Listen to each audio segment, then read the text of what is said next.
की इसराइल का नाम लिए बगैर कतर पर हमलों की मजम्मती बयान बरतानिया और फ्रांस ने तैयार किया। बयान में सलामती काउंसिल ने कतर की खुद मुख्तारी और इलाकाई सालमियत की हिमायत की।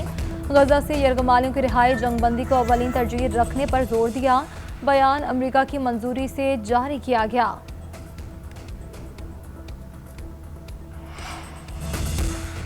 इसराइली हमला कतर की सलामती के खिलाफ है। इसराइली जारहियत आलमी कवानीन की मुनज़्ज़म खिलाफ वर्जी है। सलामती काउंसिल में पाकिस्तान के मुस्तकिल मंदूब आसिम इफ्तिखार का इजलास से खिताब। उनका कहना था कि इसराइल ने दानिस्ता तौर पर मुज़ाकरात में सालिस पर हमला किया। पाकिस्तान कतर के सालिसी किरदार की मुकम्मल हिमायत करता है। कतरी वज़ीर आज़म ने इजलास से खिताब करते हुए कहा कि इसराइल खित्ते की सलामती को ख़तरे में डाल रहा है। आलमी कवानीन के तहत हमले का जवाब देने का इख्तियार रखते हैं। दोहा पर हमला अमन की कोशिशों को नुकसान पहुंचाने की कोशिश है। इसराइल ने उस वक्त हमला किया जब अमरीकी तजावीज़ पर गौर हो रहा था। इसराइली हमले के खिलाफ पाकिस्तान का कतर से इजहार एकजहती और मुकम्मल हिमायत की यकीन दहानी। वज़ीर आज़म शहबाज शरीफ की अमीर कतर शेख तमीम बिन हमद अल सानी से मुलाकात। शहबाज शरीफ ने कहा कि इसराइली हमला कतर की खुद मुख्तारी इलाकाई सालमियत की खुली खिलाफ वर्जी है।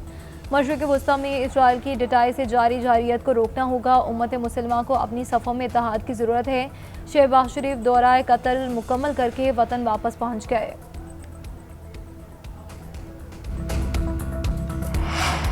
दोहा में हमास की आदत पर इसराइली हमले के बाद ट्रंप की नाराज़गी काफ़ी नहीं, इन्हें कतर के साथ खड़ा होना चाहिए। वज़ीर दिफा ख़ाजा आसिफ की गुफ्तगू। कहा कि खित्ते में अमेरिका की सबसे बड़ी फ़ौजी बेस कतर में है। हमास के सियासी विंग को अमेरिका ही दोहा लेकर आया। कतर में अब ये एहसास है कि मामला फ़लस्तीन से आगे बढ़ेगा। आज अमन हो जाए तो नेतन्याहू एक दिन भी इक़्तिदार में नहीं रह सकता।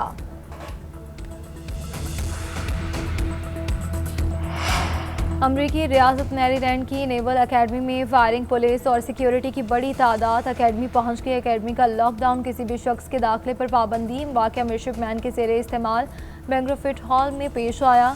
अमरीकी मीडिया के मुताबिक मिडशिपमैन को अकेडमी से निकाला गया था, जो असलहे से लैस होकर वापस आ गया।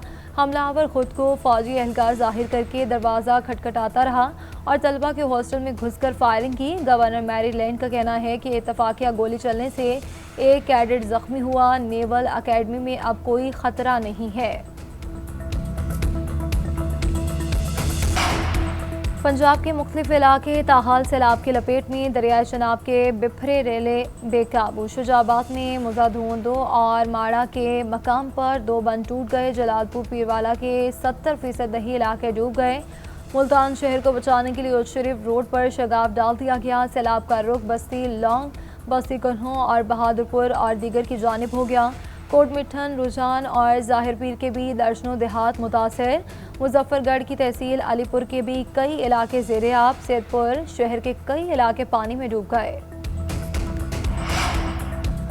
जनूबी पंजाब में 5 रोज़ में सैलाब मुतासरीन की 5 कश्तियाँ उलट गई। जलालपुर पीरवाला, रहीम यार खान, बहावल नगर और अहमदपुर शर्किया में कश्तियाँ उलटने के वाक़यात। 19 अफराद जाम भाग, 50 के करीब जिंदा बचा लिए गए। जलालपुर पीरवाला के इलाके मोहाना संदेला में कश्ती उलटने से 9 अफराद जान की बाजी हार गए।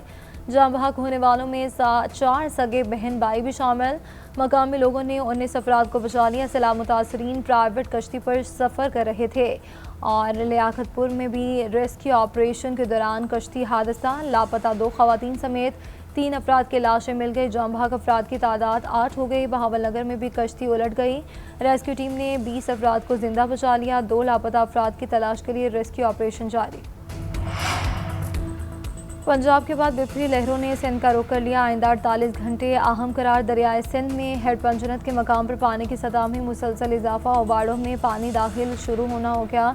कई देहात में अलर्ट जारी कर दिया गया। मसाजिद में इलाका खाली करने के ऐलानात। गुद्दू और सखर बैराज पर बदस्तूर दरमियाने दर्जे का सैलाब। दरियाए सिंध चाचड़ा के मकाम पर बिफर गया। दर्जनों बस्तियां ज़ेरे आब आ गई। सैकड़ों घर पानी में डूब गए। कनकोट में भी सैलाबी रैली से मुतादिद देहात ज़ेरे आब। कंडियारों में भी बंद टूट गया। सैकड़ों घर और हज़ारों एकड़ पर खड़ी फसलें पानी में डूब गई। वज़ीर इत्तला सिंध शर्जील इनाम मेमन का कहना है कि सिंध हुकूमत की सैलाब की सूरत हाल पर मुकम्मल नज़र है। बैराजेस और दरियाओं को मुसलसल मॉनिटर कर रहे हैं।